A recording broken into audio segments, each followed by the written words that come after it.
Hello hi friends, welcome back to our YouTube channel. ನಾನಿವತ್ತು ಸಿಂಪಲ್ಲಾಗಿ mutton biryani ಮಾಡ್ತಾಯಿದ್ದೀನಿ. ಹೇಗೆ ಮಾಡ್ತೀನಿ ಅಂತ ನೋಡೋಣ ಬನ್ನಿ. ಫಸ್ಟಿಗೆ ನಾನು 1-2 kg ಮಟನ್ ತೊಗೊಳ್ತಾ ಇದ್ದೀನಿ. ಕುಕ್ಕರಿಗೆ ಹಾಕಿ ಸಪ್ರೇಟ್ ಬೇಯಕ್ಕೆ ಇಡ್ತೀನಿ. ಒಂದು ಸ್ವಲ್ಪ ಈರುಳ್ಳಿ, 1-2-3 ಹಸಿಮೆಣಸಿನ್ಕಾಯಿ ಹಾಕಿ, ಅರಿಶಿನ ಪುಡಿ ಹಾಕಿ, ಹಾಗೆಯೇ ಸ್ವಲ್ಪ ಉಪ್ಪು ಹಾಕಬೇಕು. ಆಮೇಲೆ ರೈಸಿಗೆ ಹಾಕೋಣ. ಉಪ್ಪು ಹಾಕಿ ನೀರು ಹಾಕ್ಬಾರ್ದು, ಹಾಗೆಯೇ ಇಟ್ಬಿಡೋಣ ವಿಸಲ್.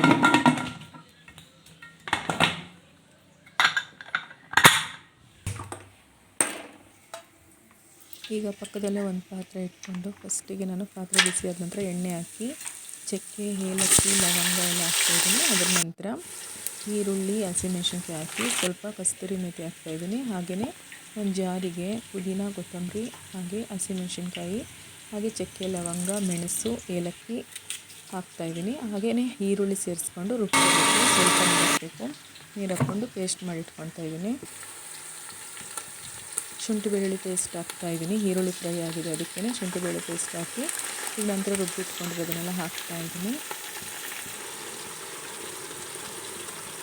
ಈಗ ಅದು ಸ್ವಲ್ಪ ಎಣ್ಣೆಲಿ ಫ್ರೈ ಆಗೋದಕ್ಕೆ ಬಿಡೋಣ. ನಾನು ಹಸಿಮೆಣಸಿನ್ಕಾಯಿ ರುಬ್ಕೊಂಡಿರೋದ್ರಿಂದ ಖಾರದ ಪುಡಿ ಸ್ವಲ್ಪನೇ ಹಾಕ್ತಾಯಿದ್ದೀನಿ. ಧನಿಯಾ ಪುಡಿ ಸ್ವಲ್ಪ ಹಾಕ್ತಾಯಿದ್ದೀನಿ. ವಿಸಲ್ ಬರ್ತಾಯಿದೆ. ಅಷ್ಟರಲ್ಲಿ ಈಗ ಟೊಮೊಟೊ ಹೆಚ್ಚು ಹಾಕ್ತಾಯಿದ್ದೀನಿ. ಅದು ಮಸಾಲೆ ಚೆನ್ನಾಗಿ ಎಣ್ಣೆಲಿ ಫ್ರೈ ಆಗಿದ ನಂತರ ಟೊಮೊಟೊ ಹಾಕ್ಕೋಬೇಕು.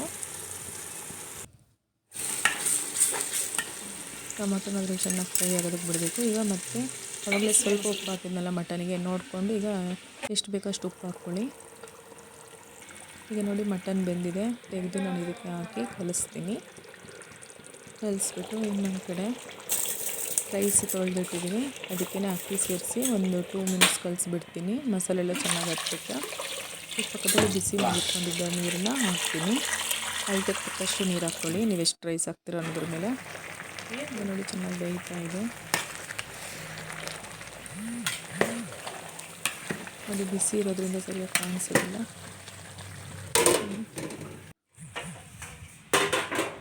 ಬಿಸಿ ನೀರು ಹಾಕೋದ್ರಿಂದ ಬೇಗನೆ ಆಗುತ್ತೆ ಅಡುಗೆ. ನೋಡಿ ಬಿರಿಯಾನಿ ರೆಡಿ ಆಯಿತು. ತುಂಬ ಸಿಂಪಲ್ಲು. ನಾನು ಪ್ರತಿ ಸತಿ ಬಿರಿಯಾನಿ ಮಾಡಬೇಕಾದ್ರೂ ಸ್ವಲ್ಪ ಚೇಂಜಸ್ ಮಾಡ್ತೀನಿ. ಯಾವಾಗಲೂ ಒಂದೇ ಥರ ಮಾಡಲ್ಲ. ಯಾವಾಗಲೂ ಒಂದೇ ಥರ ಮಾಡಿ ತಿಂದು ಬೇಜಾರಾಗುತ್ತಲ್ವ. ಸೊ ಪ್ರತಿ ಸತಿ ಒಂದೊಂದು ಸ್ವಲ್ಪ ಡಿಫ್ರೆಂಟಾಗಿ ಮಾಡೋಕ್ಕೆ ಟ್ರೈ ಮಾಡ್ತೀನಿ. ನೋಡಿ ಬಿರಿಯಾನಿ ರೆಡಿ ಆಯಿತು. ತುಂಬ ಟೇಸ್ಟಾಗಿರುತ್ತೆ, ತುಂಬ ಚೆನ್ನಾಗಿರುತ್ತೆ. ನೀವು ಒಂದ್ಸಲಿ ಖಂಡಿತ ಟ್ರೈ ಮಾಡಿ ನೋಡಿ, ಬೇಗನೆ ಆಗುತ್ತೆ ಇದನ್ನು. ಹಾಗೆಯೇ ಇವತ್ತು ನಾನು ಮಾಡಿರುವಂಥ ಈ ವಿಡಿಯೋ ನಿಮಗೆ ಸ್ವಲ್ಪನಾದರೂ ಇಷ್ಟ ಆದರೆ ಪ್ಲೀಸ್ ಒಂದು ಲೈಕ್ ಮಾಡಿ, ಶೇರ್ ಮಾಡಿ, ಹಾಗೆಯೇ ನನ್ನ ಚಾನಲ್ನ ಸಬ್ಸ್ಕ್ರೈಬ್ ಮಾಡ್ಕೊಂಡು ನೋಡಿ ಫ್ರೆಂಡ್ಸ್. ಹಾಗೆಯೇ ನನ್ನ ಎಲ್ಲ ವೀಡಿಯೋಸ್ಗೂ ಲೈಕ್ ಮಾಡಿ ಸಪೋರ್ಟ್ ಮಾಡಿ. Thank you.